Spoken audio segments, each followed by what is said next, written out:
Shri advocate Russell Joy, നമുക്കറിയാം ഇത്രയും വർഷമുള്ള ഒരു ഡാം ലോകത്തിലെ പല ഭാഗങ്ങളിലും ഇതിലും പഴക്കം കുറഞ്ഞ ഡാമുകൾ പൊട്ടിയിട്ടുണ്ട്, ആളുകൾ മരിച്ചിട്ടുണ്ട്. ഇന്നും ഇതിൻ്റെ സുരക്ഷയെ സംബന്ധിച്ച് എങ്ങനെയുണ്ടെന്ന് നോക്കാൻ, ഇതിൻ്റെ അറ്റകുറ്റപ്പണികൾ എങ്ങനെയുണ്ടെന്ന് നോക്കാൻ, ഇത് എന്ന് പൊട്ടുമെന്ന് നോക്കാനൊക്കെ ആയിട്ട് വീണ്ടും കമ്മീഷനുകൾ നിയോഗിക്കപ്പെടുന്നു. അങ്ങോട്ടും ഇങ്ങോട്ടും മാറി മറിഞ്ഞു പോകുന്ന സാഹചര്യങ്ങളെല്ലാം സൃഷ്ടിക്കപ്പെടുന്നു. ഒരു രീതിയിൽ പറഞ്ഞാൽ കുമ്പളങ്ങി നൈറ്റ്സ് എന്ന് പറഞ്ഞ സിനിമയിൽ പറഞ്ഞ പോലെ എന്ത് പ്രഹസനമാണ് ഇത് എന്ന് പറയുന്ന ഒരു അവസ്ഥയിൽ ഇത്രയും പഴക്കമുള്ള ഒരു ഡാമിന് ഇനി എന്ത് സുരക്ഷാ പരിശോധന നടത്താനാണ്? ഇത് താങ്കൾ ചോദ്യത്തിൽ തന്നെ ഉത്തരം ഉണ്ടായിരുന്നു. ഇത്രയും നാള് വിവിധ ഏജൻസികൾ ഈ രംഗത്ത് വന്നിട്ട് 60 വർഷമായിട്ട് യാതൊരു പരിഹാരവുമില്ല. ഇപ്പോൾ സൂപ്പർവൈസറി കമ്മിറ്റിയുടെ സ്ഥാനത്ത് നാഷണൽ ഡാം സേഫ്റ്റി അതോറിറ്റി വരികയാണ്. എന്തെങ്കിലും ഒരു പ്രയോജനം ഉണ്ടാകും എന്ന് വിശ്വസിക്കണമെങ്കിൽ പ്രയോജനം വരുന്നതിന് ശേഷം മാത്രമേ വിശ്വസിക്കാൻ സാധിക്കുകയുള്ളൂ. ഇപ്പോഴത്തെ അവസ്ഥയിൽ പറ്റത്തില്ല. ഇവിടെ ശ്രദ്ധിക്കേണ്ട ഒരു കാര്യം എന്ന് വെച്ചാൽ ഇതല്ല വിഷയം കിടക്കുന്നതിന്റെ ഒരു റൂട്ട് കിടക്കുന്നത് അവിടെ അല്ല. അത് കൃത്യമായിട്ട് തമിഴ്നാട് ഘടകം BJP പ്രസിഡന്റ് എന്റെ സുഹൃത്തായ അണ്ണാമലൈ IPS, അദ്ദേഹം ഒരു പോലീസിന്റെ തലപ്പത്തുണ്ടായിരുന്ന ആളാണ്. അപ്പൊ ഇൻവെസ്റ്റിഗേഷനെ കുറിച്ചൊക്കെ നന്നായി അറിയാം. അപ്പൊ ശ്രീ അണ്ണാമലൈ IPS എന്നോട് നേരിട്ട് പറഞ്ഞത് ഇതിലൊരു ഈ മുല്ലപ്പെരിയാർ വിഷയത്തില് ഒരു unholy Nexus between the politicians of Kerala and politicians of Tamil Nadu എന്നാണ് അദ്ദേഹം പറഞ്ഞത്. അതായത് ഒരു അവിശുദ്ധ ബന്ധം കേരളത്തിലെ രാഷ്ട്രീയക്കാരും തമിഴ്നാട്ടിലെ രാഷ്ട്രീയക്കാരും തമ്മിൽ ഒരു അവിശുദ്ധ ബന്ധമുണ്ട് എന്നാണ് ശ്രീ അണ്ണാമലൈ IPS പറഞ്ഞത്. അപ്പൊ ഈ അവിശുദ്ധ ബന്ധം നിലനിൽക്കുന്നിടത്തോളം കാലം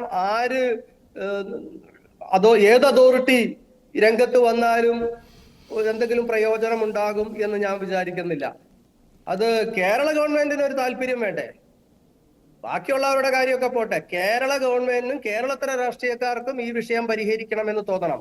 ഞാൻ സുപ്രീം കോടതിയിൽ കേസ് കൊടുത്തത് ലോകത്തിലെ ഏറ്റവും റിനൗൺഡ് ആയിട്ടുള്ള റിലയബിലിറ്റി സയന്റിസ്റ്റുകൾ വന്ന് ഡാം പരിശോധിക്കണം എന്നുള്ളതാണ്. എന്തുകൊണ്ടാണ് കേരള സർക്കാർ സപ്പോർട്ട് ചെയ്യാതിരുന്നത്? എന്തുകൊണ്ടാണ്? ഇപ്പൊ നാഷണൽ ഡാം സേഫ്റ്റി അതോറിറ്റി രംഗത്ത് വരുമ്പോൾ സംഭവിക്കാൻ പോകുന്നത് എന്താണ്? ഇവിടെ ഒരു ഹൈഡ്രോളജി ഒരു ലോക നിലവാരത്തിലുള്ള ഒരു ഹൈഡ്രോളജി എന്ന് പറയുന്ന ശാസ്ത്രശാഖ ഇന്ത്യയിലില്ല. സീസ്മോളജി ഉണ്ടോ? ഇല്ല.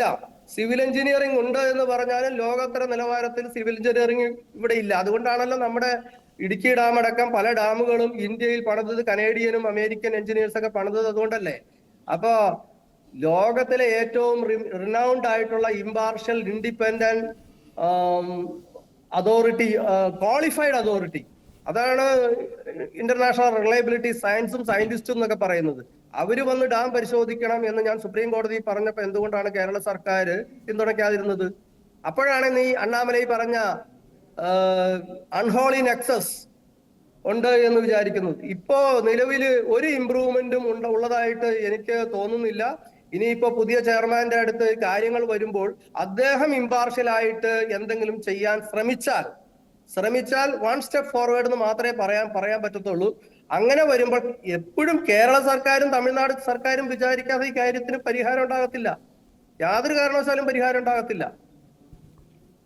അപ്പോൾ ഈ അവസരത്തിൽ എങ്ങനെയാണ്, ഏത് രീതിയിൽ ഇനി പ്രശ്ന പരിഹാരത്തിലേക്ക് പോകാൻ കഴിയും? കാരണം ഇങ്ങനെ പോയി കഴിഞ്ഞാൽ എത്ര കാലങ്ങളോളം ഇനിയും അങ്ങനെ പോകുന്നു? കാരണം ഇത് ഇത്രയും 127 വർഷത്തോളം പഴക്കമുള്ള ഒരു ഡാം, ഈ ഡാം ഒരുപക്ഷെ ലോകം പോലും അതിനെ ഒരു പുച്ഛത്തോടെ കാണുന്ന ഒരു അവസ്ഥയുണ്ടാകുന്നു. എത്ര കാലത്തോളം ഇനി നീളാനാണ് സാധ്യത ഈ ഡാമിന്റെ കാര്യത്തിൽ ഒരു തീരുമാനം കേരളത്തിലെ ജനങ്ങൾക്ക് ലഭിക്കാൻ? അതാണ് എല്ലാവരെയും അലട്ടുന്ന ഒരു വിഷയം. അതാണ് ഈ 4 കോടി ജനങ്ങളുടെ ഈ വിഷയം. ഇപ്പൊ ഷക്കീന ചാനൽ ഇത് ഒരു ഡിബേറ്റ് സംഘടിപ്പിച്ചപ്പോൾ വളരെയധികം അപ്രീസിയേഷൻ അർഹിക്കുന്നുണ്ട് ഈ ചാനൽ. കാരണം എന്ന് വെച്ച് കഴിഞ്ഞാൽ ഇതല്ലാതെ എന്ത് പ്രശ്നമാണ് കേരളത്തിലുള്ളത്? ഇതിന്റെ അടിയിലാണ് നമ്മുടെ സദേൺ നേവൽ കമാൻഡ് ഉള്ളത്, ഇതിന്റെ അടിയിലാണ് നേവൽ ആർമമെന്റ് ഡിപ്പോ ഉള്ളത്, എയർപോർട്ട് ഉള്ളത്, കൊച്ചിൻ ഓയിൽ റിഫൈനറി ഉള്ളത്, സകല ഇൻഡസ്ട്രീസും ഉള്ളത് ഇതിന്റെ അടിയിലാണ്. ഇതിന്റെ അടിയിൽ ഡയറക്ട്ലി 1.5 കോടി ജനങ്ങളുണ്ട്. ഏതെങ്കിലും ഒരു കെമിക്കൽ ഫാക്ടറി തകർന്നാലുള്ള അവസ്ഥ എന്താണ്? 4 കോടി ജനങ്ങളെയും ബാധിക്കും. അതാണ് ഇപ്പൊ ഷക്കീന TV ചാനല് ഇത് ചർച്ച ചെയ്യാൻ രംഗത്ത് വന്നപ്പോ എനിക്ക് വളരെയധികം അപ്രിസിയേഷനും വളരെയധികം നിങ്ങളോടെല്ലാം വളരെ ബഹുമാനവും തോന്നുന്നു. കാരണം എന്ന് വെച്ചാൽ ഇവിടത്തെ മേജർ ചാനൽസ് അറയ്ക്കുന്ന ഒരു വിഷയം എടുത്ത് പൊതുജന മധ്യത്തിൽ കൊണ്ടുവരാൻ നിങ്ങൾ ശ്രമിക്കുന്നത് വലിയ ഒരു ദൈവികമായ ഇടപെടൽ കൊണ്ടാണെന്നാണ് ഞാൻ വിശ്വസിക്കുന്നത്. കാരണം ഒരു ചാനലെങ്കിലും രംഗത്ത് വന്നല്ലോ ഇത് പറയാനായിട്ടെന്നാണ് ഞാൻ വിശ്വസിക്കുന്നത്. അപ്പൊ ഞാൻ പറഞ്ഞ പോലെ ഇങ്ങനെ പോയാൽ എവിടെ ചെന്ന് അവസാനിക്കും? ഇവിടെ അവസാനിച്ചതെല്ലാം ചരിത്രമാണ്. ഇന്ത്യയിൽ 50ഓളം, ഞാൻ 36 ഡാംസ് തകർന്നു എന്നാ പറഞ്ഞുകൊണ്ടിരുന്നത്. റീസെന്റ് ആയിട്ടുള്ള ഇൻഫർമേഷൻ എന്താണ്? 50-ലധികം ഡാമുകൾ ഇന്ത്യയിൽ തകർന്നിട്ടുണ്ട്. അപ്പോ 50 ഡാം തകർന്നിട്ടുണ്ട് എങ്കിൽ 51ാമത്തെ ഡാം മുല്ലപ്പെരിയാർ ഡാം ആകും എന്നല്ലാതെ ഇപ്പോഴത്തെ ഒരു അവസ്ഥ വെച്ചുകൊണ്ട് ഒന്നും പ്രവചിക്കാനായിട്ട് സാധിക്കില്ല. കേരളം ഇന്ത്യ മഹാരാജ്യം എന്ന് പറയുന്ന ഒരു വലിയ രാജ്യത്തിൽ കേരളം എന്ന് പറയുന്ന 32,800 സ്ഥലം അങ്ങോട്ട് ഭൂപടത്തിൽ നിന്ന് വാനിഷായാൽ എന്ത് സംഭവിക്കും? ഒന്നും സംഭവിക്കാൻ പോകുന്നില്ല. സംഭവിക്കുന്നത് ആർക്കാണ്? പോയവർക്ക് പോയി. എനിക്കും നിങ്ങൾക്കും ഒക്കെ പോയി. അല്ലാണ്ട് എന്താ പോയത്? ഈ പറയുന്ന 50 ഡാംസോളം ഇന്ത്യ മഹാരാജ്യത്ത് തകർന്നു വീണ് ലക്ഷക്കണക്കിന് ആളുകൾ മരിച്ചു പോയിട്ട് ആർക്കെന്ത് പോയി? മരിച്ചവർക്ക് പോയി, അത്രയേ ഉള്ളൂ. ആ അവസ്ഥ കേരളത്തിൽ വരാതിരിക്കരുത്. ഇത് ഉറങ്ങിക്കിടക്കേണ്ട സമയമൊന്നുമില്ല. കേരളത്തിലെ ജനങ്ങൾ, ഈ 4 കോടി ജനങ്ങള് ഉറങ്ങിക്കിടക്കേണ്ട സമയമല്ല, ഉണർന്നെഴുന്നേക്കണം. നമുക്ക് ഈ മുല്ലപ്പെരിയാർ വിഷയം നമ്മുടെ സമസ്ത മണ്ഡലങ്ങളിലേക്കും വ്യാപിച്ചു.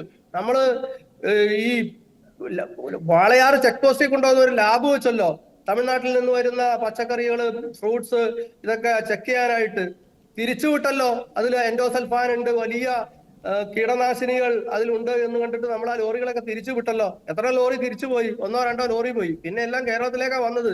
കാരണം എന്താണ്?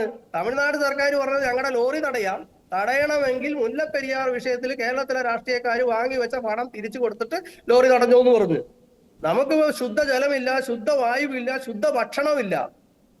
അൾട്ടിമേറ്റ്ലി ഇത് നമ്മുടെ തലയ്ക്ക് മേലെ ഡെമോക്രസിന്റെ വാൾ പോലെ നിന്ന് തകർന്നു വീണാല് ചോദിക്കാനും പറയാനും ആരുമില്ല.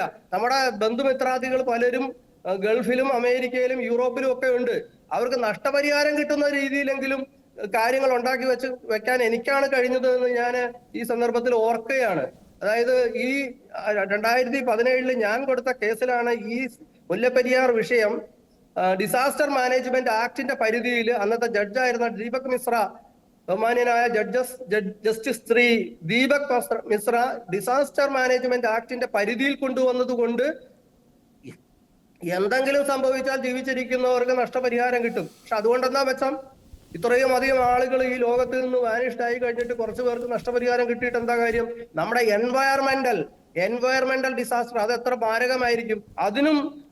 അതും ഈ എൻവയറമെന്റൽ ഡിസാസ്റ്ററും കൂടി ഈ ആക്ടിന്റെ പരിധിയിൽ കൊണ്ടുവരാനായിട്ട് എനിക്ക് സാധിച്ചിട്ടുണ്ട്.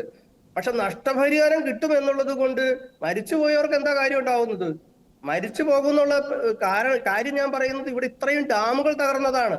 ഈ ഡാമുകൾ തകർന്നത് ഇപ്പൊ ഞാൻ പറയുമ്പോഴാണ്, ഞാൻ ഇത്രയും നാൾ 36 ഡാം എന്നാ പറഞ്ഞുകൊണ്ടിരുന്നത്. ഈയിടെയാണ് എനിക്ക് മനസ്സിലായത് 36 അല്ല 50 മേലെ ഉണ്ടെന്ന്.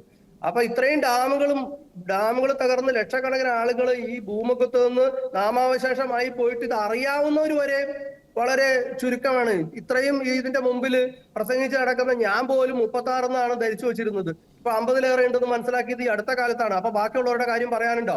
അപ്പൊ നമ്മൾ ഈ ലോകത്ത് നിന്ന് അങ്ങോട്ട് തീർന്നു പോയാല് കുറച്ചു നാളൊക്കെ ആളുകൾ ഓർക്കും. പിന്നെ പണ്ട് കുറെ വിഡ്ഢികൾ കൂടെ ജീവിച്ചിരുന്നു, കേരളം എന്ന് പറയുന്ന ഒരു സംസ്ഥാനം ഉണ്ടായിരുന്നു, കുറെ വിഡ്ഢികൾ കൂടെ ജീവിച്ചിരുന്നു എന്നൊക്കെ പറഞ്ഞ് ചരിത്രം അത് രേഖപ്പെടുത്തും. അതേ ഉണ്ടാകാൻ പോകുന്നുള്ളൂ. നമ്മൾ ഉണർന്ന് എഴുന്നേക്കണം. നമ്മൾ ഇപ്പോഴേ തന്നെ ഒരുപാട് ലേറ്റായി. നമ്മൾ ആരാണെന്ന് തിരിച്ചറിയണം. നമ്മൾ കേവലം കേരളത്തിലെ ഒരു സിറ്റിസൺ, ഭാരതത്തിലെ ഒരു സിറ്റിസൺ മാത്രമാണ് എന്നല്ല നമ്മൾ കരുതുന്നത്. നമ്മൾ കമ്മ്യൂണിസ്റ്റുകാരനാണ്, നമ്മൾ കോൺഗ്രസ്സുകാരനാണ്, നമ്മൾ BJP-കാരനാണ്, നമ്മൾ ലീഗുകാരാണെന്നാണ് നമ്മുടെ തലയിൽ ഇരിക്കുന്നത്. നമ്മുടെ മക്കള് നമ്മുടെ കൺമുമ്പിൽ കിടന്ന് പെടഞ്ഞാലും നമ്മുടെ രാഷ്ട്രീയം നമ്മുടെ തലയിൽ നിന്ന് പോവില്ല. ഇത് എന്നാണോ ഈ രാഷ്ട്രീയം നമ്മുടെ തലയിൽ നിന്ന് ഇറങ്ങി മാറിപ്പോയി ചിന്താശക്തി തിരിച്ചു വരുന്നത്, അന്ന് ഈ മുല്ലപ്പെരിയാർ ഡാമിന്റെ വിഷയത്തിന് പരിഹാരം ഉണ്ടാവും. അന്നാണ് ഇവരുടെ കണ്ണ് തെളിയുള്ളൂ, കേരളത്തിലെ ജനങ്ങളുടെ കണ്ണ് തെളിയുള്ളൂ. അല്ലെങ്കിൽ ഈ ചാനലിന്റെയും എന്റെയും ഒക്കെ ശബ്ദം വെറുതെ അന്തരീക്ഷത്തിൽ അലിഞ്ഞ് ഇല്ലാതാവുണ്ടാവുള്ളൂ. ഒന്നും സംഭവിക്കുന്നില്ല. നമ്മുടെ രാഷ്ട്രീയമാണ് ഈ നാട്ടിലെ പ്രശ്നം എന്ന് തിരിച്ചറിയാൻ കഴിയണം. കുറച്ചു മുമ്പ് ഞാൻ മദ്യത്തെ കുറിച്ച് ഇതേ ചാനലിൽ തന്നെ ഒരു ചർച്ച ഞാൻ കേട്ടുകൊണ്ടിരിക്കുവായിരുന്നു. എന്താ പ്രശ്നം? രാഷ്ട്രീയമാണ് പ്രശ്നം. രാഷ്ട്രീയമാണ് ഈ നാട്ടിലെ പ്രശ്നം. ശരി ശരി. അങ്ങ് ഒരു രീതിയിൽ പറഞ്ഞാൽ കേരളത്തിൻ്റെ ശബ്ദമില്ലാത്തവരുടെ അഭിമാനമായാണ് അങ്ങ് നിലകൊള്ളുന്നത് എന്നുള്ളത് ഞങ്ങൾ ഒരിക്കൽ കൂടി അനുസ്മരിക്കുകയാണ്. കാരണം അങ്ങനെയാണ് പലപ്പോഴും മുല്ലപ്പെരിയാറിൻ്റെ കാര്യത്തിൽ ഞങ്ങൾ റെഫർ ചെയ്യാറുള്ളത് എന്നുള്ള ഒരു വസ്തുത കൂടിയുണ്ട്. താങ്കളിപ്പോൾ ഡാമിൻ്റെ കണക്കുകളൊക്കെ പറഞ്ഞ് 50 എന്നൊക്കെ പറയുമ്പോൾ അതൊരു പക്ഷേ ഒരു വലിയ ഐക്കോണിക് ശബ്ദമാണത്. ഞങ്ങളോട് പ്രതികരിച്ചതിന് ഒരുപാട് നന്ദി ഈ വിഷയത്തിൽ.